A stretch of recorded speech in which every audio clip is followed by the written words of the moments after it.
हे बघ, हा तुझा फोटो मी अजून काढला नाही टेबलावरून. मन म्हणतं एकदा विसरून जावं झाल्या त्या गोष्टी. तू लग्न केलंस, पण माझ्या इच्छेविरुद्ध. आणि मी काय केलं? तर काहीच नाही. कारण मला माहित होतं तू हट्टी आहेस, कारण माझंच रक्त आहेस. मी एक अधिकारी होतो, शेकडो निर्णय घेतले, पण तुझ्या बाबतीत एक निर्णय मात्र नाही घेऊ शकलो. तुला जाऊ द्यावं की नाही.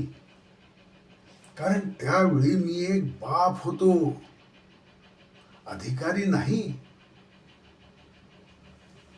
आणि आज जेव्हा माझी नात माझ्याजवळ येते, तेव्हा वाटतं वेळ किती पुढे निघून गेली. ती जेव्हा मला आजोबा म्हणून नावानेच हाक मारते,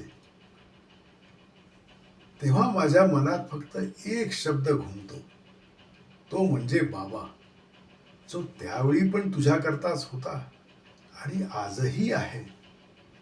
पण तू मात्र कधीच विचारलं नाही की बाबा रुसलास का रे.